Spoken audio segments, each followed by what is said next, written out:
Hello everyone, welcome back to goods kitchen. இன்றைக்கி நம்ம கிச்சனில் ஒரு ரப்டி எப்படி பண்ணுறதுன்னு பார்க்க போகிறோம்.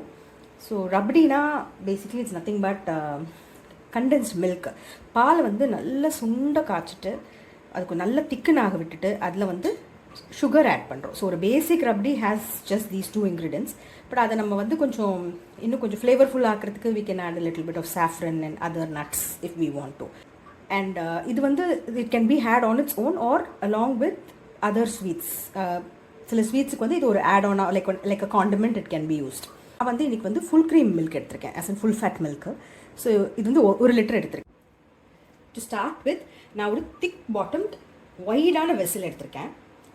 அது இருந்தால் தான் நம்மளுக்கு வந்து அந்த பால் கொதிக்கும் போது நம்மளுக்கு கிளறி விடுறதுக்கு வசதியாக இருக்கும். ஆக்சுவலி இது வந்து கொஞ்சம் அந்த ஓரத்துலலாம் அந்த ஏடு ஃபார்மேஷன் இருந்துகிட்டே இருக்கும் once the milk starts to boil. So அது வந்து அந்த ஸ்டேஜ் ரீச் பண்ண உடனே அது கை விடாமல் கிளறிட்டே இருக்கணும். அதர்வைஸ் வந்து பால் வந்து தீஞ்சு போயிடும் அண்ட் அந்த ஃப்ளேவர்ஸ் வந்து not gonna be good. So அதனால் வந்து ஒயிட் பாட்டம்டு திக் வெசல் எடுத்திருக்கேன். நம்மகிட்ட கடாய் இருந்தால் அது கூட யூஸ் பண்ணிக்கலாம். ஸோ அதில் வந்து இந்த பாலை ஆட் பண்ணுறேன்.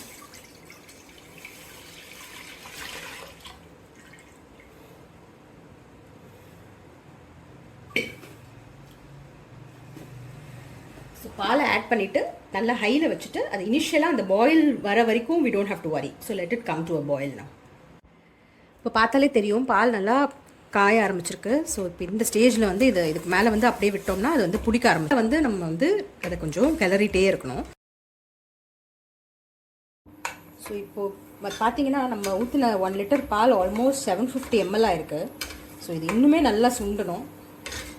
அது நல்லா சுண்டினக்கு அப்புறமா தான் we going to add the sugar. 1 litre of milk add பண்ணினோம்.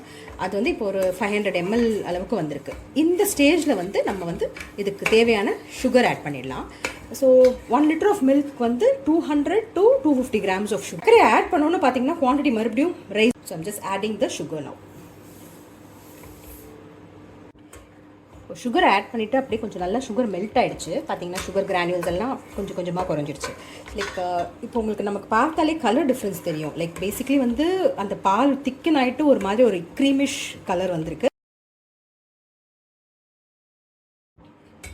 ஸோ இப்போ நம்ம சர்க்கரை ஆட் பண்ணி மறுபடியும் வந்து இது குவான்டிட்டி இன்க்ரீஸ் ஆகி திருப்பி ரெடியூஸ் ஆக ஆரம்பிச்சிருக்கு. ஸோ இப்போ இது நல்லா இன்னும் வந்து ஒரு இதுலேருந்து ஒரு லைக் சீதா கன்சிஸ்டன்சி இப்படி ஒரு லிக்விடாக இருக்குது. கொஞ்சம் க்ரீமியாக வந்ததும் இட்ஸ் குட் டு கோ. நல்லா ரெடியூஸ் ஆகிடுச்சு.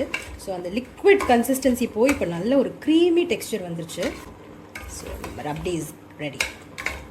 To turn off the stove immediately வேறு ஒரு பாத்திரத்தில் இதை மாறி. ஸோ நம்மளோட ரப்டி வந்து இன்றைக்கி இப்படி தான் வந்திருக்கு. So this is the consistency. இன்றைக்கி வந்து கார்னிஷ்க்கு வந்து I'm just going to use a few saffron strands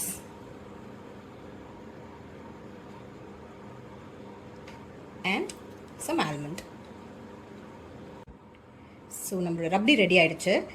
இந்த ரெசிபியை வீட்டில் ட்ரை பண்ணி பாருங்கள், எப்படி இருந்ததுன்னு கமெண்ட் பண்ணுங்கள்.